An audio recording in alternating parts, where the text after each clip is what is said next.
ठाकरे साहेब, काय ऐकतोय आम्ही?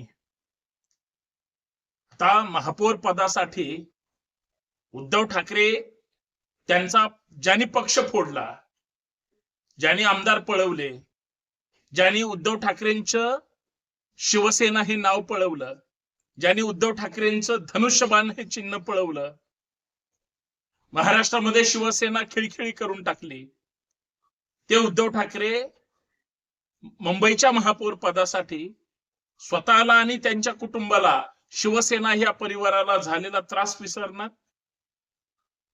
महापौर पदासाठी 65 नगरसेवकांसाठी ते सेटलमेंट कुणासोबत करणार आहे? आणि बातम्या काय येत आहेत?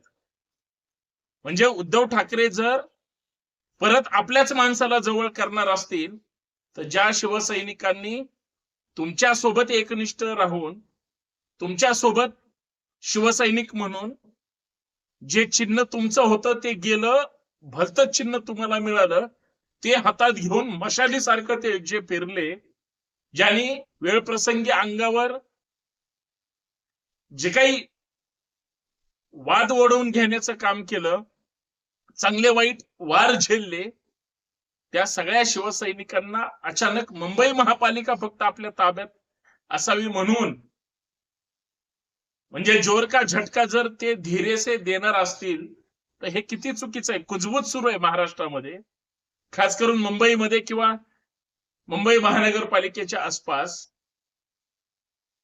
की जरी उद्धव ठाकरेंकडं आणि राज ठाकरेंकडं, दोन्ही ठाकरे बंधूंकडं बहुमत नसलं तरी सुद्धा महापौर बनवण्याची ताकद त्यांच्याकडे आहे.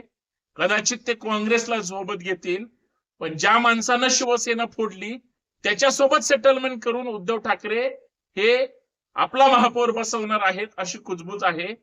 आणि तो पक्ष, तो नेता कोणता आहे? तर एकनाथ शिंदे.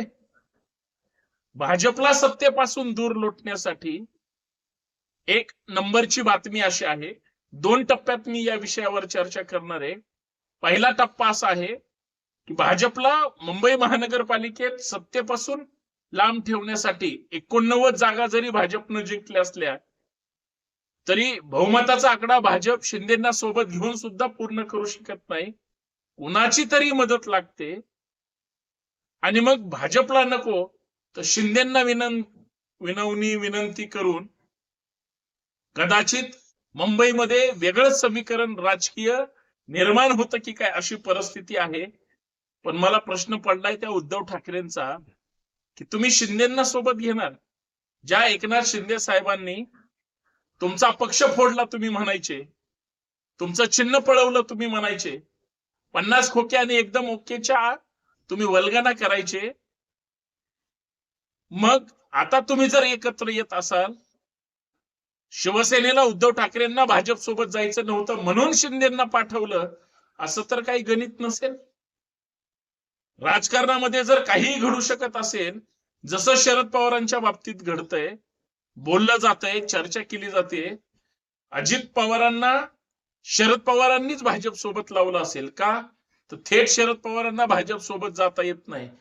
आणि मग आज महानगरपालिकेच्या निवडणुकांमध्ये दोन्ही राष्ट्रवादी एकत्र आल्या, म्हणजे त्यांचा पक्षीय अभिनिवेश बाजूला ठेवला. मग शरद पवारांनी काय चाचपणी केली होती का, की अजित पवारांच्या पाठीमागे किती लोक आहेत आणि माझ्या म्हणजे शरद पवारांच्या पाठीमागे किती लोक येतात हे बघण्यासाठी त्यांनी हे पक्ष फोडीचं काय राजकारण फक्त चर्चापुरतं केलं होतं का? तसंच आता उद्धव ठाकरे करणार असतील तर ही काय चर्चा आहे? म्हणजे यासाठी अट्टहास केला होता का? यासाठी सामान्य शिवसैनिकांनी तुमच्यासाठी बंड केला होता का? हा मला पडलेला प्रश्न आहे. दुसरा महत्वाचा मुद्दा, असंही बोललं जातंय की एकनाथ शिंदेना सत्तेतच ठेवायचं नाही. म्हणजे शिवसेनेतले काही लोक अशी कुजबूज करतात की शिंदे साहेबांना सत्तेत महानगरपालिकेत बसवायचं नाही, आणि तसंही त्यांचे 29 जागेवर शटअप झालेलं आहे तिथं, तर मग उद्धव ठाकरेच भाजप सोबत त्या ठिकाणी एकत्र येतील. आणि मग दोघांची गणितं जर जुळली तर कदाचित मुंबई महानगरपालिका हा भगवा फडकू शकतो. पण उद्धव ठाकरेंनी आपलाच महापौर झाला पाहिजे, शिवसेनेचाच महापौर झाला पाहिजे असा सुद्धा हट्ट धरलेला आहे, अशी कुजबूज आहे. एका बाजूला उद्धव ठाकरेंचं म्हणणं आहे की महापौर शिवसेनेचा झाला पाहिजे, मग ठाकरे आणि शिंदे जर एकत्र आले तर हे 2.5 वर्ष महापौर घेऊन ह्यांचा महापौर बसवू शकतात. बरं, सगळ्यात महत्वाची गोष्ट अशी आहे की ज्या गोष्टी महानगरपालिकेच्या निवडणुकीत घडू शकतात ते कदाचित नंतर सुद्धा घडतील की नाही माहित नाही, परंतु भाजपनं शिंदे साहेबांसोबत महानगरपालिकेच्या निवडणुकांमध्ये जी युती केली होती, भाजपचे तथाकथित काही नवीन प्रवक्ते असं जाहीर सांगतात की आमची जी नैसर्गिक युती होती, म्हणजे इलेक्शन मध्ये जी निवडणुकांमध्ये युती होती तीच अबाधित राहील आणि महापौर हा महायुतीचाच असेल. छाती ठोकपणे ना भाजप सांगू शकते महापौर आपला होणार आहे, ना एकनाथ शिंदे साहेब सांगू शकतात महापौर आमचा होणार आहे. पण एकनाथ शिंदे साहेबांनी एक गोष्ट मात्र स्पष्ट सांगितलेली आहे, कदाचित त्यांच्याकडून एक प्रस्ताव सुद्धा गेलेला आहे की शिवसेनेचा महापौर झाला पाहिजे. मग ते पहिल्या 2.5 वर्षात का नंतरच्या 2.5 वर्षात हा संशोधनाचा विषय. पण हे सगळं सुरू असताना अजून महापौर पदाचं आरक्षण जाहीर झालेलं नाही. कोण कुठल्या कॅटेगरीतून आलाय, पक्ष म्हणून सगळ्यांना संधी दिली जाईलच, परंतु जर महापौरांचं आरक्षण सुटलं आणि जर एखाद्या पक्षाकडं त्या कॅटेगरीतला उमेदवार नसेल तरच दुसऱ्या पक्षाची मज्जा होऊ शकते, अन्यथा असं होणार नाही. त्याची 2 कारणं आहेत की सत्तेसाठी हे काही करू शकतात. पुण्यामध्ये जर भाजपच्या विरोधात पुणे पॅटर्न मागच्या 10 वर्षापूर्वी पुणेकरांनी अनुभवलेला आहे. महाराष्ट्राच्या राजकारणामध्ये महाविकास आघाडीच्या निमित्तानं शिवसेना आणि काँग्रेस राष्ट्रवादी, जी काँग्रेस राष्ट्रवादी कधीच सेक्युलर विचारधारा सोडून बाहेर सोबत युती करत नाही अशी कुजबूज होती, केलेली नाही अशी कुजबूज होती, ते सुद्धा उद्धव ठाकरेंसोबत महाविकास आघाडी सरकारमध्ये एकत्र आले आणि 2.5 वर्ष उद्धव ठाकरे साहेब मुख्यमंत्री होते. तेच उद्धव ठाकरे महानगरपालिकेत सुद्धा तसंच काहीतरी गडबड करण्याची शक्यता आहे का, अशी माध्यमांमध्ये चर्चा सुरू आहे. म्हणजे याचा अर्थ सत्तेसाठी हे कार्यकर्त्यांचा विचार करणार नाहीत, कार्यकर्त्यांच्या संघर्षाचा विचार करणार नाहीत. उद्धव ठाकरे स्वार्थासाठी किंवा स्वतःसाठी जर इतकं मोठं आणि टोकाचं राजकारण करणार असतील तर एकदा ठाकरेंनी त्यांच्या शिवसैनिकांना विचारावं, खास करून मुंबईतल्या, की ज्या मराठी अस्मितेसाठी किंवा 2 भाऊ एकत्र आल्यामुळं मुंबईकरांनी जो विश्वास ठाकरेंवर ठेवला तो पंचतारांकित हॉटेलमध्ये मिटिंगा किंवा प्रेस कॉन्फरन्स घेऊन लोकांना त्या ठिकाणी तुमच्याकडे बघून मतं टाकावीत असं वाटलेलं नाही. तर गावगाड्यातला किंवा शाखेतला किंवा स्थानिक शिवसैनिक ताकदीनं फिरला आणि लोकांनी विचार व्यक्त केला की भाजप जर मुंबईला विकूनच टाकणार असेल तर कमीत कमी मुंबईचं रक्षण करणाऱ्यांच्या हातात तरी सत्तेची चावी द्यावी. तेवढा परफॉर्मन्स कदाचित ठाकरे बंधूंचा आणि शरद पवारांच्या पक्षाचा मुंबईत जाणवला नाही, म्हणून 71 जागेवर जरी ठाकरे बंधूंना आणि राष्ट्रवादीला यश मिळवलेलं असलं तरी ते पुरेसं नाही. आणि 118 जागेवर जरी भाजप आणि शिंदे गट मिळून त्या ठिकाणी जागा जिंकलेल्या असल्या तरी ते सत्तेत बसू शकत नाही. म्हणजे सत्तेत बसण्यासाठी कुणाचा तरी आधार घ्यावा लागेल आणि आधार कार्डला पॅन कार्ड जोडण्यात आणि पॅन कार्डला आधार कार्ड जोडण्यात हे सरकार आयुष्यभर हेच करत आलेलं आहे.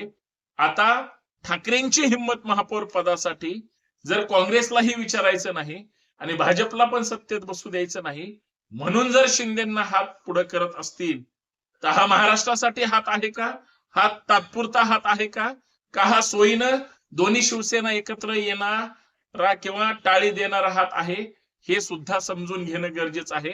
परंतु या सगळ्या भानगडीमध्ये थेट उद्धव ठाकरे, जे बाळासाहेब ठाकरेंची शिवसेना म्हणायचे, जे उद्धव ठाकरे शिवसैनिकांची शिवसेना म्हणायचे, ते सत्तेसाठी कुठल्याही व्यक्तीसोबत जाऊ शकतात अशी कुजबूज आहे. कारण पत्रकारांनी काल जाहीर पत्रकार परिषदेमध्ये प्रश्न विचारला की शिवसेनेचा महापौर होऊ शकतो का? ते म्हणले देवाच्या मनावर.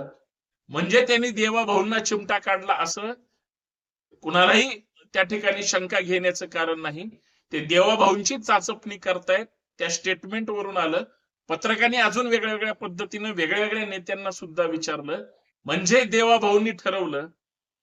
म्हणजे कदाचित उद्धव ठाकरे राज ठाकरेंना सोबत घेऊन मुंबईतल्या सत्तेसाठी किंवा मुंबईत सत्ताच आपली पाहिजे हे दाखवण्यासाठी कदाचित भाजपला पण टाळी देऊ शकतात किंवा कदाचित शिंदेना पण टाळी देऊ शकतात. कारण बहुमत नसल्यामुळं अन्यथा जे अपक्ष आणि इतर आहेत वेळ प्रसंगी एमआयएम सोबत जावं लागेल. आता ज्या भाजपच्या लोकांनी मुस्लिमांना आणि त्यांच्या म्हणजे हिरव्या ध्वजाला म्हणजे हिरवीकरण म्हणून शब्द वापरला होता जो की आक्षेपार्ह आहे. तरी परंतु जर उद्या सत्तेत बसण्यासाठी त्यांची मदत समजा नाही उद्धव ठाकरेंची घ्यायची तर मग एमआयएमची घेतील की काँग्रेसची घेतील, ज्या काँग्रेसला नेहमी टार्गेटच्या निशाणावर असतात.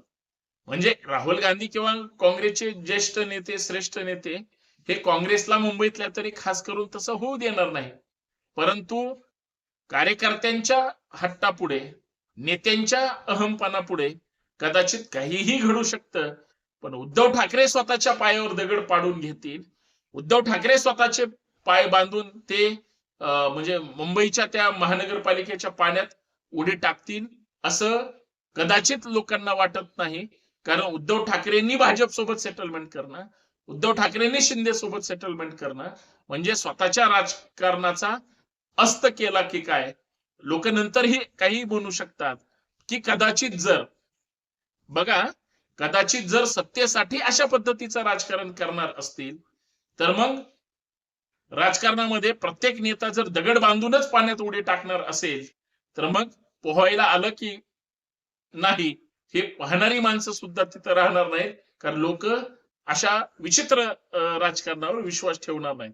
पण माझं प्रामाणिक मत आहे तुम्ही जर स्वतंत्र लढला असाल, स्वतःच्या ताकदीवर लढला असाल, मायबाप जनतेनं जे बहुमत दिलंय तुम्हाला ते तुम्हाला लखलाभ असू द्या. परंतु कमीत कमी महाराष्ट्राचे किंवा ज्या मतदारांनी तुमच्यावर विश्वास ठेवलाय, ज्या मराठी माणसांनी विश्वास ठेवलाय, नाही तुम्ही सत्तेत आले तरी स्वाभिमानी म्हणून तरी राहिलं पाहिजे. लोक तुम्ही स्वाभिमानी आहात म्हणून तुमच्यावर प्रेम करतात किंवा विश्वास ठेवतात किंवा सगळे प्रवेश करतात. जर लोकांचा विश्वासघात करणार असाल तर इतर जे राजकारण करताय तेच तुम्ही राजकारण करताय हे वेगळं वाटायची काही गरज नाही. मग सांगा महापौर कोणाचा होणार?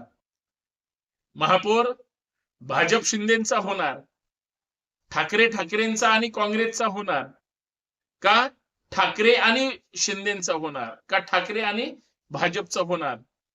हे तुमच्या मनात काय आहे ते सांगा.